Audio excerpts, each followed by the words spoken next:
পুষির জন্য বাজার থেকে আজকে মাছ কিনে নিয়ে আসা হলো। আসসালামু আলাইকুম। সকলে কেমন আছেন? আশা করি সকলেই ভালো আছেন। আল্লাহর রহমতে আমিও ভালো আছি। তো আমি প্রতিদিন যে কাজগুলো করে থাকি তারই কিছু অংশ আপনাদের সঙ্গে আমি শেয়ার করি।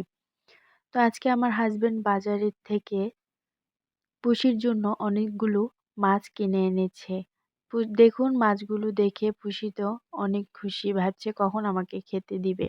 তো এই থেকে আমি কিছু বড় বড় পুঁটি মাছ বেছে নিচ্ছি যেগুলো আমরা খাবো তাই, আর বাকিগুলো সব পুষির জন্য রেখে দিব। মাছ দেখে পুষি মাছের কাছ থেকে সরতে চাইছে না।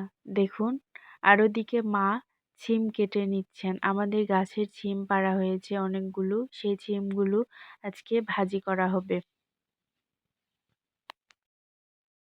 আর সিম ভাজি কিন্তু আমাদের বাসার সবারই অনেক পছন্দের একটি খাবার। যখন সিমের বিচিগুলো একটু বড় হয় তখন কিন্তু সিম ভাজি খেতে অনেক ভালো লাগে। তো যাই হোক, এখন আমি এই পুষির জন্য যে মাছগুলো রাখবো সে মাছগুলো সব এভাবেই একটু ভালো করে ধুয়ে নিব। ধুয়ে নিয়ে রেখে দিব। তো আরেক পাশে আছে মুরগির যে মাথা, কলিজা এগুলো পাওয়া যায়, ওগুলো আমরা পুষিকে এনে খেতে দেই। তো আমার হাসব্যান্ড ওগুলো এনেছে পুষির জন্য, ওগুলোও পুষির জন্য আমি রেখে দিব।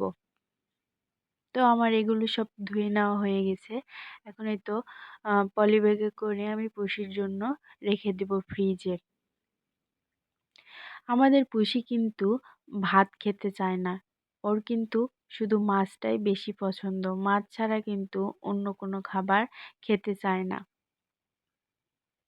এজন্য পুষির জন্য একটু মাছ বেশি করেই কিনতে হয় আমাদেরকে। আর বলেছিলাম যে সিম ভাজি করা হবে। তার জন্যই তো এখানে সিম ভাজিগুলো সুন্দর করে কেটে পরিষ্কার করে ধুয়ে নেওয়া হয়েছে। তো তারপরে তো সন্ধ্যাবেলায় সবাইকে একটু বেগুনি করে দিচ্ছিলাম।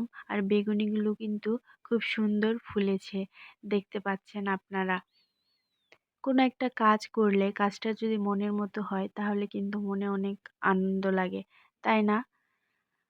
তো আজকে আমার এই ভিডিও এ পর্যন্তই। সকলে ভালো থাকবেন। আর আমার ভিডিওটি যদি ভালো লাগে তাহলে একটি লাইক দিয়ে আমার পাশে থাকবেন। আল্লাহ হাফেজ।